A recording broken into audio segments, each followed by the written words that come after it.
So far, we've made everything except our images into different base colors. If we tried printing this document, newsletterspotcolor.indd, we'd have two inks, black and the Pantone medium purple. That may be what you actually want in your publication. Combining monotone elements with different base colors can create gorgeous effects, but we'll save those for the last clip in this module. For now, I want to give you the control to choose whether to leave the images grayscale or to make the monotone versions of a different color. Here, I want my images to match the rest of the elements. I want the entire publication to print in purple. It's incredibly easy to do that. From the Tools panel, choose the white arrow direct selection tool.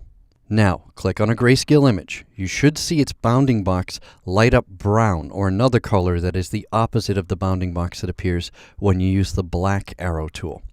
This reverse color bounding box indicates that you've selected the image inside the graphic frame rather than the graphic frame itself. It also means that when you have a genuine grayscale image, you can replace the black ink portion of that image with another color. Click on your base color swatch on the Swatches panel. In the Newsletter Spot Color InDesign document, that's the swatch above the 90% tint, the Pantone Medium Purple U swatch. Pow! Look at that! The grayscale image, formerly tints of black, is now tints of the purple base color. 2 clicks. Click on it with the white arrow, click the swatch. Go to page 2 and do it again with the image at the bottom of the left sidebar. White arrow, select the image, click the color swatch. Amazing! Do the same with the image on the opposite page and the 2 photos on the last page of the newsletter. Now when you print, it will be a single ink, the Pantone Medium Purple Uncoated. You could also use a mixed ink swatch for this and create a duotone image. In the next clip, we'll take this technique one step further, coloring the foreground and background of images to create a variety of effects including, but certainly not limited to, antiquing with retro sepia tones. Before we get to that though, I want to take a moment to address why your images might not have changed color.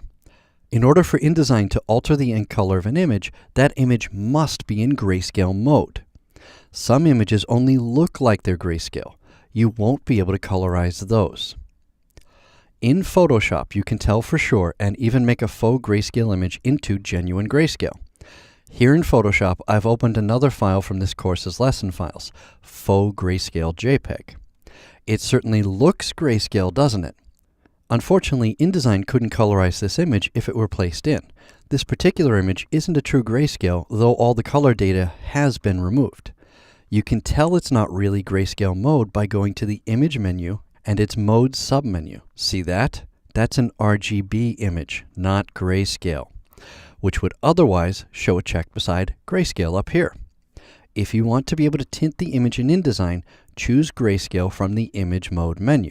Confirm discarding the color information, and then save the image. Once in grayscale mode, InDesign can tint it. Speaking of which, let's get to making those old-timey images. This one looks like a pretty good candidate for that technique.